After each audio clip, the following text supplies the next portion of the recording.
Lie number 1. Israel is the only Jewish state in the world. False.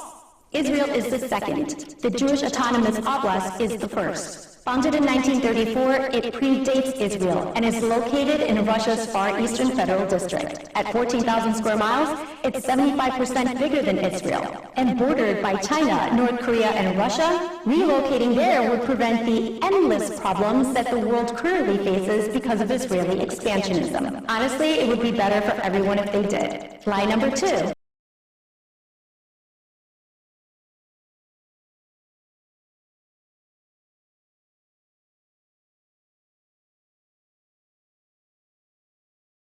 Did you know I was personally dragged into the whistleblowing about the sexual abuse, trafficking of vulnerable women at the nonprofit organization with a false accusation by the female central to my story? I had support from some famous people like...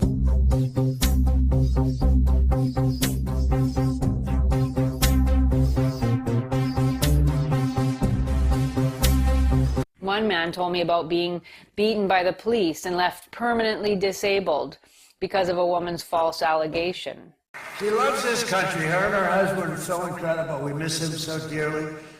But I actually asked her, I'm going to get her in trouble with this, but I actually asked her once, I said, so Miriam, I know you love Israel. What do you love more, the United States or Israel? She refused to answer. That might mean Israel, I must say. We love you. Thank you, darling, for being here. That's a great honor. Great honor. She's a wonderful woman. Hello, it's November 2025. Now, there are a lot of people talking about and still talking about Charlie Kirk. Now, I don't have anything against anything he did with his debates. As usual, I'm maintaining a neutral position with this video. And this video is really going to be highlighting some very obvious points that people are overlooking, and there's somewhat of an update with all this. Now, before someone on any topic is recognized for anything, it can take months, years, even a lifetime before they're recognized for whatever people think that they did. Fairly recently to this video, Charlie Kirk was awarded a Freedom Fighter Award, a Freedom Award. And the question is, first, what was he fighting for? What freedom was he fighting for? Now, it could be assumed, using logical fallacies, that he was fighting for freedom of speech. And I'm sure there's others that would have their own interpretation of whatever his efforts were. Fine. But I'm sure the consensus of the majority, which is a logical fallacy in itself, would be that he was fighting for freedom of speech. He really wasn't fighting for anything. He was simply debating people in an open forum. That was it. Now, who gave him that Freedom Award for being a freedom fighter? It was a governing body, a government. And if he's fighting for example, freedom of speech, he would be fighting against a governing body, a government, to preserve freedom of speech. Makes sense. Now, it could be argued that it wasn't necessarily the government he was fighting against, but for example, universities and everything else, but all their instructions are coming from higher up. Eventually we're getting to the government. So it's kind of very interesting how the very establishment that he would be fighting against for freedom of some sort, the assumption being freedom of speech, is the government that actually gave him an award for fighting for freedom against themselves. Doesn't really make sense, does it? What we see with Charlie Kirk, that he was initially elevated to being a hero, and then from a hero to a martyr. He wasn't a martyr, and that was gone over in my previous video about Charlie Kirk. He wasn't a martyr. He had no choice, didn't see it coming, and he didn't make any deliberate decision to risk his life. In fact, it appears he did everything to preserve his life, but I digress. So he went from hero to martyr to now being a freedom fighter with an award. So what's going to be next? The Nobel Peace Prize, for whatever that's worth, which is something I've discussed in a few videos previously. So he gets the Nobel Peace Prize to what, he's going to become a prophet, to perhaps a messiah, to eventually maybe 10, 20 years down the road, a generation later, to a god, just like what Christianity did in their religion.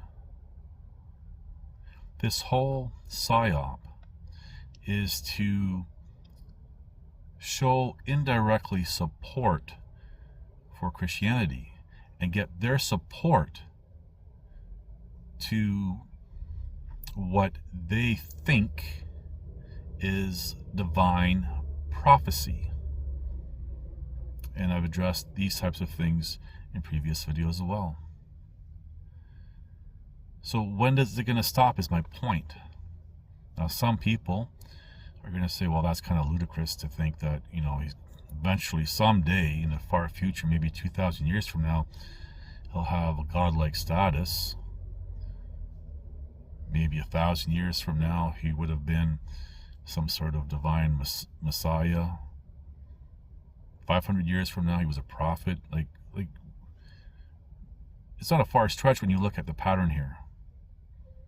It could happen a lot sooner than later. It all depends on how all this plays out now, right?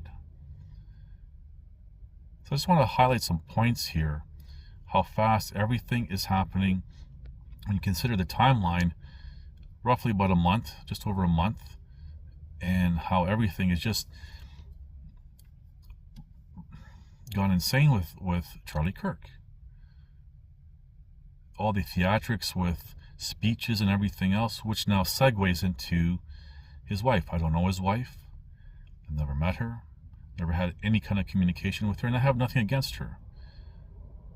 But just based on observation, and not just by myself, but many other people, her demeanor when she is, for example, giving speeches and everything else, it's all theatrics. It's all something you would see on a stage or in a low-budget movie. And people have highlighted, as descriptive experts in the field of, for example, body language, for whatever that's worth, they're all saying that she's wiping away dry tears. There's no tears. And when she pauses and when she talks, I mean, you don't need a PhD in nonsense to see all this.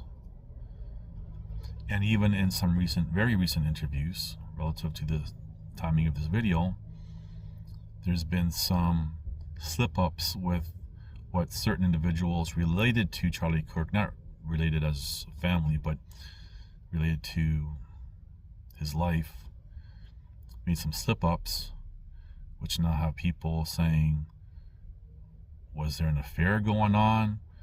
What was going on? What's really going on? And I've said many times before on all different topics, there is not enough information to make a properly informed conclusion. What people like to do, and a lot of content creators feed that, whether they realize it or not,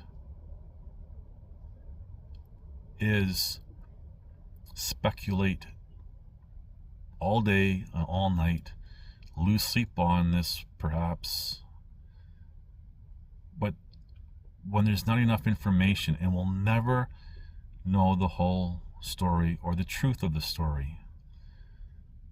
And there's so much conflicting information even about the event itself now.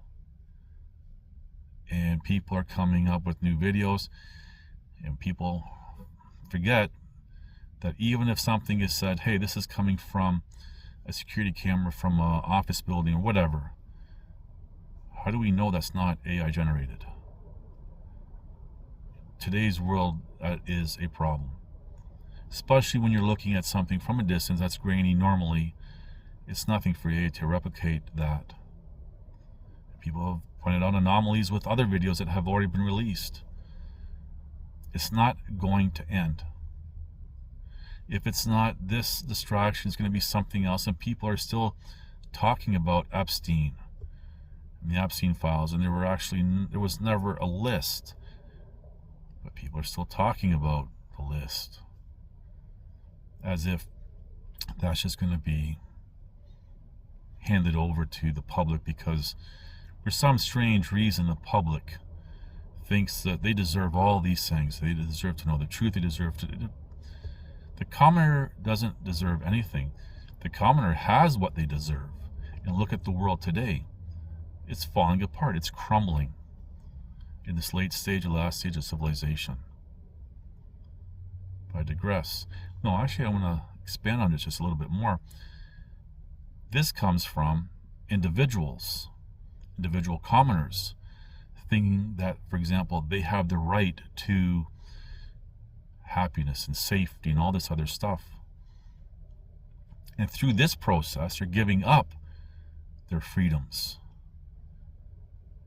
for the perception of more safety and more happiness and more luxuries and everything else. And I've said before, I want to say this in closing now, what people are afraid of as civilization falls is the time before a new equilibrium is established. And people want to hang on to their perceived luxuries, their perceived whatever that they think that they have right now. Perhaps it has more to do with the familiarity of their life, their routines. People don't want to let that go. They don't want to face the unknown. I just want to give some things to think about, and I really don't want to be discussing Charlie Kirk. But as things unfold with his story now, it's just mind-boggling. Meanwhile, as I've said for many years, there are many people who are actually fighting for truth, justice, and freedom, who have sacrificed everything literally. And the commoner doesn't care because they haven't been psyoped into caring. These individuals haven't been branded. They haven't been sanctioned. And the commoner just carries on. Thank you for watching. Please like, subscribe, comment, and share.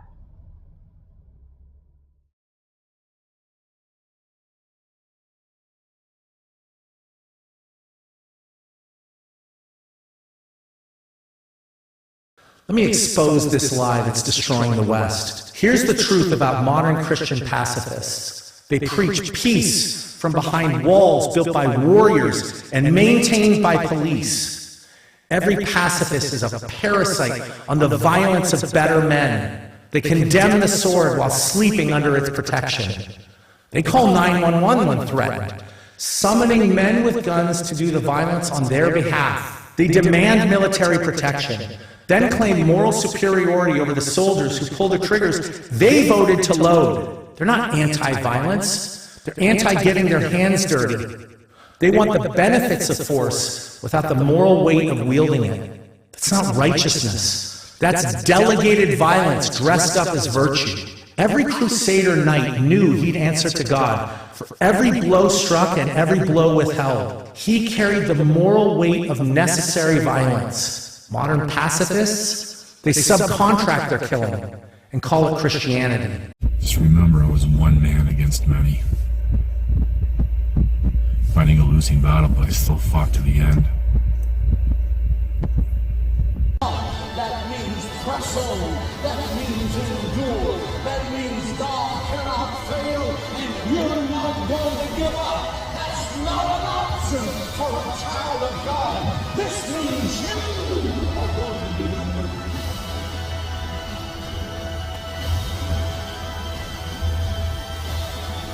Listen to this and write it down if you can't remember it.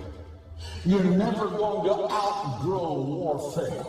You simply must learn to fight. I hear people say, you know, oh, when is it going to get easier? When you die.